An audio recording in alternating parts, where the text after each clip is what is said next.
Bonjour à tous, je vous retrouve aujourd'hui pour une nouvelle recette qui est très simple à réaliser. Il s'agit des sablés viennois ou encore des spritz comme on les appelle. Idéal avec un thé et un café, c'est super bon. Il vous faut du beurre bien mou, du sucre glace, du blanc d'œuf, de la farine, de la vanille, du sel, du chocolat noir ou du chocolat au lait selon ce que vous préférez. Il faut commencer par travailler le beurre soit à la spatule, soit avec la feuille si vous le faites au robot. Le beurre doit être bien mou et doit devenir crémeux. Je racle le beurre. Ensuite vous pouvez ajouter le sucre glace, le sel, la vanille. Je mélange un peu.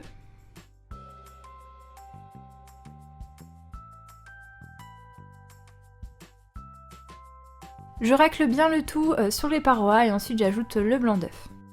Et ici vous pouvez mélanger jusqu'à ce que l'ensemble devienne homogène. Alors ça prend un petit peu de temps mais vous allez voir, tout va bien devenir homogène.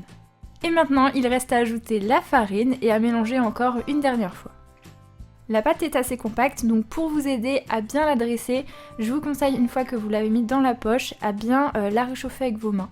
Comme ça le beurre va un petit peu se ramollir et elle sera beaucoup plus simple à dresser. Ici c'est vraiment la douille cannelée la plus petite qu'il faut prendre puisqu'après sinon vous allez voir ça va être trop compliqué, trop dur à dresser. Si vous avez un peu de mal, n'hésitez pas à prendre une douille un petit peu plus grande. Sur la plaque vous dressez les sablés. Alors je fais cette forme caractéristique, bien sûr vous pouvez faire la forme que vous voulez. Ensuite j'enfourne environ 12 minutes dans un four préchauffé à 180 degrés. Je les retire du four lorsqu'ils sont légèrement dorés.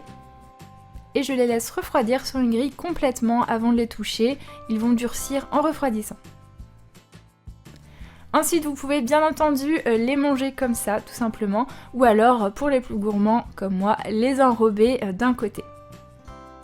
Vous trempez la moitié des sablés dans le chocolat fondu, vous les déposez sur le papier cuisson et vous les laissez refroidir au réfrigérateur. Bien sûr, vous pouvez également vous amuser à les décorer en saupoudrant sur le chocolat de la noix de coco, des petites perles colorées, du pralin, etc. Amusez-vous à ce niveau-là.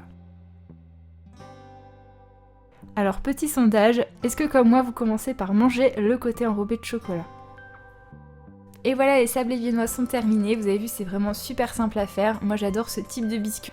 Envoyez-moi vos photos sur les réseaux sociaux si vous réalisez la recette, n'oubliez pas de liker la vidéo si elle vous a plu et de la partager, mais aussi de vous abonner à ma chaîne, c'est super important pour me soutenir, et aussi activer la petite cloche pour recevoir toutes les notifications. Je sais que vous êtes beaucoup à regarder mes vidéos, mais malheureusement vous n'êtes pas abonnés, donc c'est un peu dommage. N'hésitez pas à vous abonner, ça me ferait super plaisir et ça m'aiderait beaucoup. Donc merci à tous et je vous dis à très bientôt pour de nouvelles vidéos.